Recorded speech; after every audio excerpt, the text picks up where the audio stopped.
नमस्कार, बहुत स्वागत है आप सभी का। सुनो सरकार देख रहे हैं आप, आपके साथ मैं पल्लवी रविंद्र सिंह। सुनो सरकार यानी वो शो जहां हम उठाते हैं आपसे जुड़ी समस्याएं, आपकी परेशानियां। इस शो के जरिए हम मांगते हैं जिम्मेदारों से जवाब ताकि आपको मिल सके आपकी समस्या का समाधान। तो चलिए शुरू करते हैं सुनो सरकार की आज की कड़ी।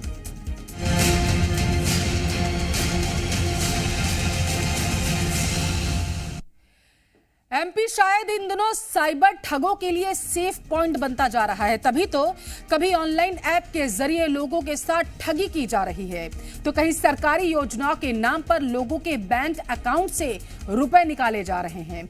ऑनलाइन ठगी के जाल में फंसकर लोग आत्महत्या तक कर रहे हैं, लेकिन फिलहाल पुलिस ठगों तक पहुंचने में नाकाम है।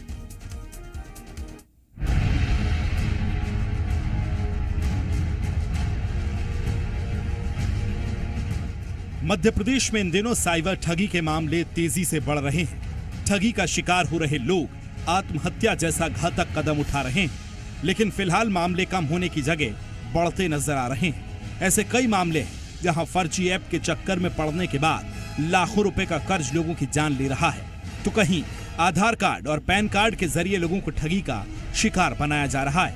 आखिर कब ऐसे मामलों पर लगाम लगेगी, ये एक बड़ा सवाल है।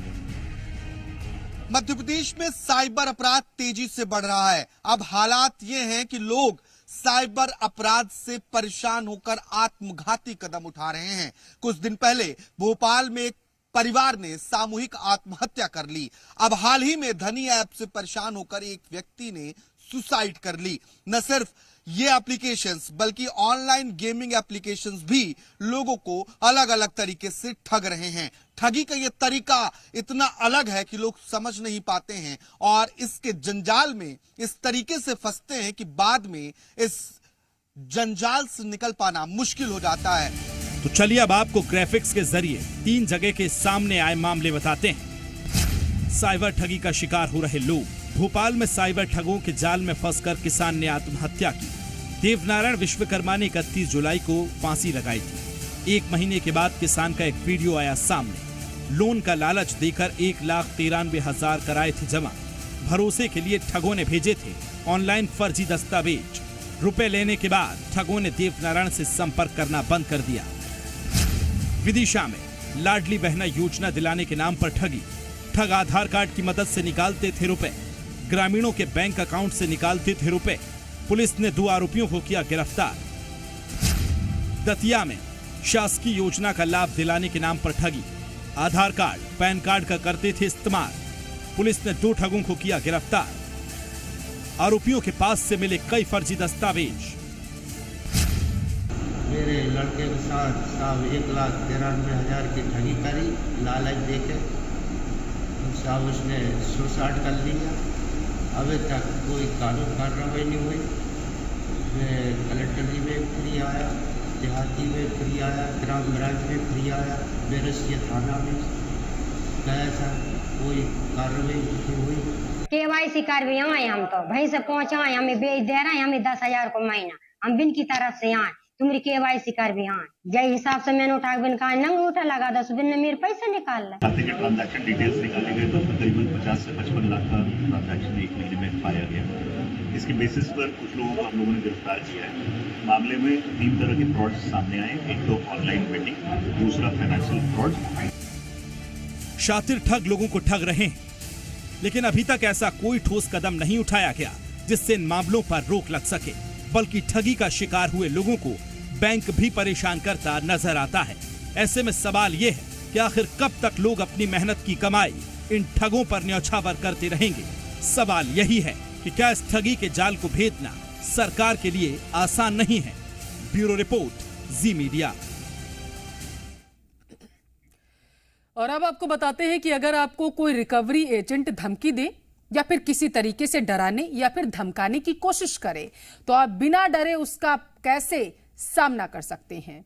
बैंक के लोन रिकवरी एजेंट अगर आपको डराते धमकाते हैं तो आप सीधे पुलिस से शिकायत कर सकते हैं। अब क्योंकि लोन की किस्त नहीं चुका पाना सिविल विवाद के दायरे में आता है और इसलिए डिफॉल्टर के साथ कोई मनमानी नहीं की जा सकती है। लोन रिकवरी के लिए बैंक अधिकारी या फिर रिकवरी एजेंट डिफॉल्टर ग्राहक को सुबह 7 बजे से लेकर के शाम को 7 बजे के बीच में ही सिर्फ कॉल कर सकता है। वहीं लोन की रकम की वसूली के लिए घर पर आने का समय भी यही होता है। अगर बैंक अधिकारी या रिकवरी एजेंट इन नियमों को तोड़ता है तो ग्राहक इसकी शिकायत पुलिस या फिर आरबीआई से कर सकता है। और अब आपको बताते हैं कि आरबीआई की ओर से क्या कुछ दिशा निर्देश जारी किए गए जिसके तहत रिकवरी की जा सकती है। लोन की रकम की वसूली के लिए सबसे पहले बैंक ग्राहकों को रिकवरी एजेंट या एजेंसी के बारे में सूचित करे। रिकवरी एजेंट को ग्राहक से संपर्क करते समय बैंक के नोटिस की कॉपी साथ में रखना अनिवार्य होता है। अगर कोई ग्राहक रिकवरी एजेंट की शिकायत करता है तो बैंक संबंधित मामले में उस रिकवरी एजेंट को भेजने की अनुमति नहीं होगी।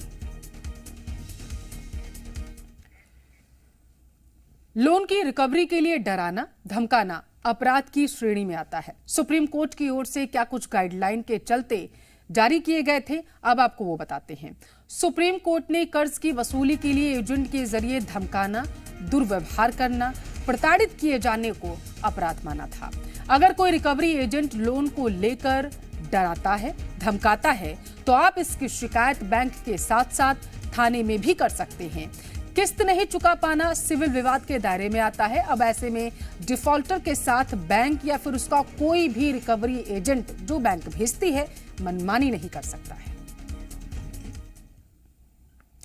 मध्य प्रदेश में साइबर ठग इस कदर लोगों को परेशान कर रहे हैं कि उन्हें आत्महत्या जैसा कदम उठाना पड़ सकता है। दूसरी ओर लोगों का कहना है कि पुलिस भी उनका साथ नहीं दे रही। अब इस बीच कई तरीके के सवाल खड़े होते हैं, अब वो आपको बताते हैं। पहला सवाल ये, क्या ठगों के लिए सेफ पॉइंट एमपी बनता जा रहा है? दूसरा सवाल ये, क्या शातिर ठगों तक पहुंचने में पुलिस नाकाम है क्योंकि जिस तरीके से ये घटनाएं सामने आ रही हैं? तीसरा सवाल ये, आखिर कब तक फर्जी ऐप लोगों को गुमराह करते रहेंगे, परेशान करते रहेंगे? चौथा सवाल, आरबीआई की गाइडलाइन का आखिर पालन कब किया जाएगा? पांचवा सबसे अहम सवाल, क्या जामताड़ा के बाद ठगों के निशाने पर एमपी है? ज्यादा जानकारी लेंगे जी मीडिया संवाददाता भोपाल से लाइव जुड़ चुके हैं आकाश द्विवेदी। आकाश, इधर सरकार योजनाएं लॉन्च करती है और उधर ठग इस जुगत में लग जाते हैं कि कैसे इन योजनाओं के जरिए लोगों को भ्रमित किया जाए और उन्हें भ्रमित करके उनसे ठगी की जा सके, उनके बैंक अकाउंट को खाली किया जा सके। अब यहां पर दुविधा की स्थिति यह बन जाती है आकाश, समझ नहीं आता है, समझ से परे है कि ये अपराधी ज्यादा शातिर हैं या फिर जिम्मेदार लापरवाह हैं। दोनों स्थिति है, अपराधी शातिर हैं और जिम्मेदार लापरवाह भी हैं। और इसमें सबसे बड़ी वजह है जागरूकता। साइबर पुलिस को जो जागरूकता जनता के बीच पहुंचानी चाहिए, फैलानी चाहिए, उस जागरूकता की कमी की वजह से लोग साइबर फ्रॉड का शिकार हो रहे हैं। मॉडस ऑपरेंडी क्या है? जामताड़ा मॉडल का। कभी योजनाओं का लाभ दिलाने के नाम पर लोगों के बैंक अकाउंट खाली हो जाते हैं, तो कभी लोन देने के नाम पर बैंक से पैसे गायब हो जाते हैं, या फिर ब्याज की इतनी ज्यादा राशि कर दी जाती है कि व्यक्ति ब्याज भरते भरते ही परेशान हो जाता है। मध्य प्रदेश में एक नहीं सैकड़ों ऐसे मामले हैं जिसको गिनाया जाए तो बहुत ज्यादा वक्त लगेगा। भोपाल में भूपेंद्र यादव, एक परिवार, पूरा परिवार सामूहिक आत्महत्या कर लेता है। कारण क्या रहा? लोन का जंजाल। नौकरी करने का एक ऑफर मिलता है और वही कंपनी लोन का ऑफर करती है और इतना ज्यादा ब्याज कि अंततः पूरे परिवार को सामूहिक आत्महत्या करनी पड़ती है। फिर भोपाल के बैरसिया से एक मामला सामने आता है। एक लोन ऐप के जरिए व्यक्ति लोन लेता है, उसमें वो लोन के जंजाल में फंसता है, आत्महत्या कर लेता है। प्रदेश के अलग अलग जिलों से ऐसी खबरें आप देखेंगे तो ये खबरें हैरान करने वाली हैं। और इनमें सबसे बड़ी जो वजह है वो वजह एकमात्र है कि लोग जागरूक नहीं हैं। अगर साइबर पुलिस और राज्य सरकार साइबर क्राइम को लेकर ज्यादा गंभीर होती तो संभवतः जितने मामले सामने आए हैं उन मामलों में थोड़ी कमी आती, जागरूकता फैलाई जानी चाहिए थी, लोगों को सचेत किया जाना था। समय समय पर साइबर पुलिस एडवाइजरी जरूर जारी करती है, लेकिन वो एडवाइजरी महज ट्विटर तक सीमित होकर रह जाती है, बहुत ज्यादा बड़े पैमाने तक लोगों तक नहीं पहुंच पाती है। और यही कारण है कि ग्रामीण क्षेत्रों के, आदिवासी क्षेत्रों के, यहां तक कि शहरी क्षेत्रों में भी जो भोले भाले लोग हैं वो ऐसी घटनाओं में लिप्त हो जाते हैं और वो साइबर क्राइम का शिकार हो जाते हैं। लाडली बहना योजना एमपी की सबसे बड़ी, सबसे महत्वाकांक्षी योजना। इस योजना के जरिए लोगों को ठगने की कोशिश की गई और ठगा भी गया। इन लोगों के ठगे जाने के बाद भले पुलिस इन तक पहुंचती हो, लेकिन इनके नेक्सस का भंडाफोड़ नहीं हो पा रहा है। ठीक जामताड़ा में जिस तरीके से बैठकर बड़े स्तर पर साइबर क्राइम को अंजाम दिया जा रहा था, उसी मॉडस ऑपरेंडी के साथ मध्य प्रदेश में साइबर क्रिमिनल जो हैं वो बड़े पैमाने पर साइबर अपराध को अंजाम दे रहे हैं। स्टेट साइबर सेंटर है मध्य प्रदेश में, हर जिले में साइबर की अलग डेस्क है। इसके बावजूद जो साइबर क्रिमिनल है वो इतनी साफगोई से अपनी वारदातों को अंजाम देते हैं कि पुलिस को भनक तक नहीं लगती है। कई बार मामला पुलिस तक पहुंच भी नहीं पाता है। ना तो लोग जागरूक हो पा रहे हैं और ना ही लोगों के पास जो फर्जी लोग कांटेक्ट करने वाले हैं, जो लोन का या फिर योजना दिलाने के लिए ऑफर करते हैं, ना उन्हें समय रहते ट्रेस किया जाता है। अगर ये जागरूक हो और ऐसे लोगों पर शिकंजा कसा जाए तो संभवतः जो आंकड़े मध्य प्रदेश में बढ़ रहे हैं उनमें गिरावट आ सकती है, उनमें कमी आ सकती है, कई लोगों की तो जान भी बच सकती है। सबसे पहले खुद लोगों को जागरूक होना पड़ेगा, क्योंकि बहुत सारे लोन एप्लीकेशन ऐसे हैं जो सामने से आपको फोन करते हैं, मैसेज करते हैं, व्हाट्सएप करते हैं और आपको एक बड़े अमाउंट के लोन को ऑफर करते हैं। और यहीं से शुरू होता है ये फ्रॉड का, ये जालसाजी का काला खेल, जिसमें आप फंसते चले जाते हैं। ये कोई पहला दूसरा मामला नहीं है, कोई 1-2 महीने की बात नहीं है, ये सालों से मध्य प्रदेश में चला आ रहा है, लेकिन इसको लेकर कोई पुख्ता नीति नहीं बनाई गई।